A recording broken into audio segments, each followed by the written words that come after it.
เป็นบุญและวาสนาเป็นให้ไว้ให้บูชาที่สวยนำสักพาถึงเมืองปากเซพบน้องนางนาลีงามแท้มีเสน่ห์ดังจิตใจน้ำเสและดวงดอกไม้พบกุหลาบกลิ่นหอมของเมืองปากเซอ้ายเฝ้าหลงทุ่มเทฮักจนหมดใจน้องเจ้าจงสงสารหอพักบ้านไม้จากถนอมควันใจบ่ให้เปลี่ยนสีโหนฟ้าหยาดฝนสุ่มสำน้ำเพื่อส่งดวงใจได้ซื่นสุขีสวยเบ่งบานในอุทยานของชีวิตเจ้าเป็นกุลสตรีที่งามวิไล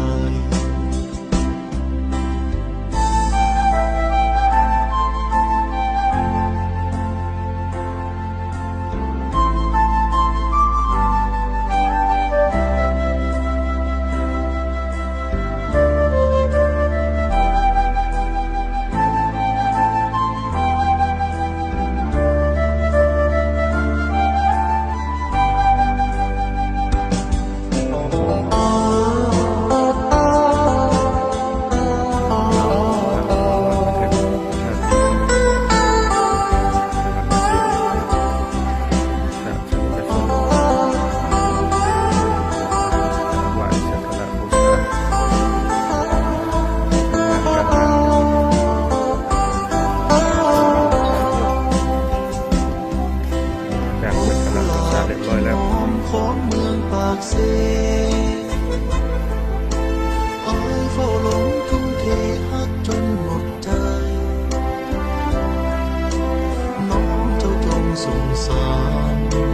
หอพักบ้านไม้จากถนอมควันใจบ่ให้เปลี่ยนสีโอ้โหนฟ้าหยาดฝนสุ่มสำน้ำส่งดวงใจได้ซื่นสุขีกุหลาบเอ่ยสวยเบ่งบานในอุทยานของชีวิตเจ้าเป็นกุลสตรีที่งามวิไลโอ้โหนฟ้าหยาดฝนสุ่มสำน้ำเพื่อส่งดวงใจได้ซื่นสุขี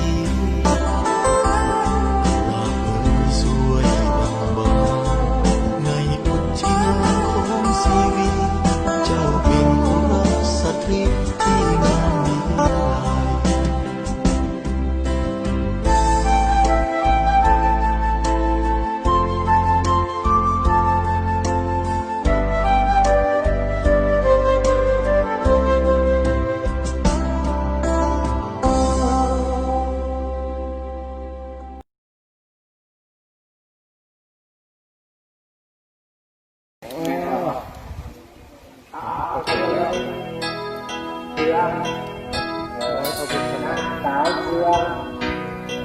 ก่อนก็เพื่อ200 บาทให้เดินกับน้ำกองฟังนั้นอยู่มุกดาหารเฮ้ยมุกนั้นตะวันตะเกียบ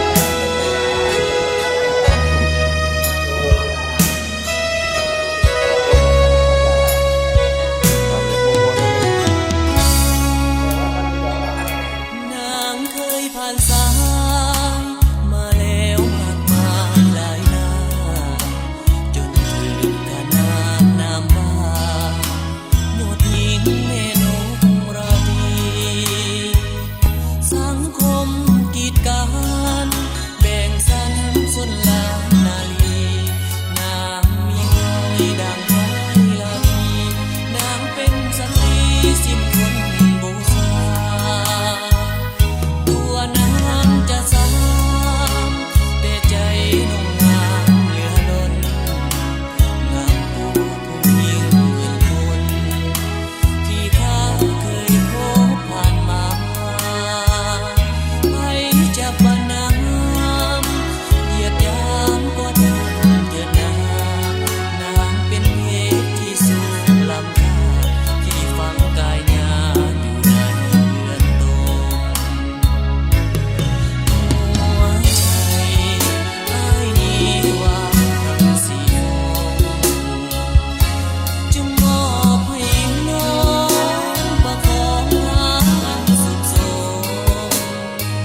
าหิน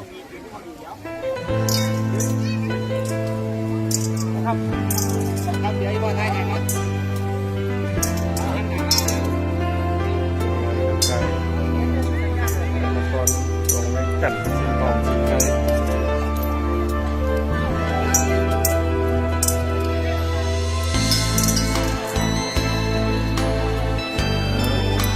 จากทุกคนสบายวันไหนช่วงเช้า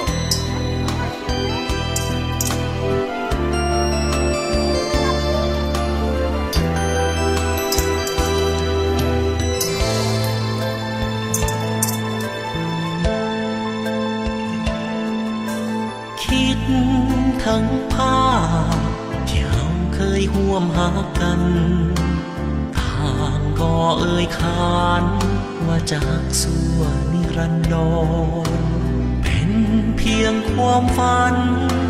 เป็นเหมือนดังละครที่แสนอ่อนสอนแต่ให้ความจริงคิดทั้งภาพที่เราเคยห่วมหากันทางก็สุขสันต์บอกเคยคิดว่าจะซ้ำตรงกลายเป็นความทุกข์เป็นความเจ็บคืนคมที่แสนระทม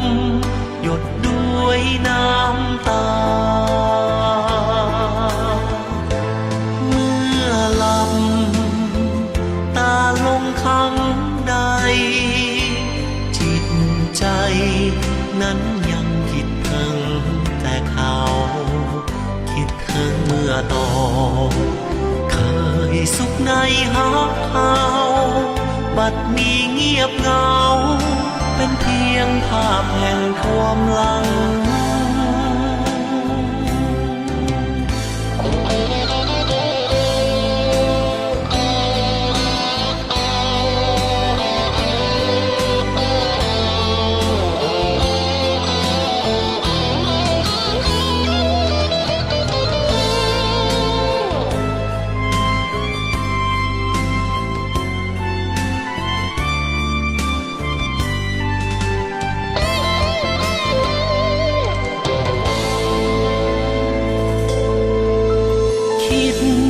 ทั้งภาพ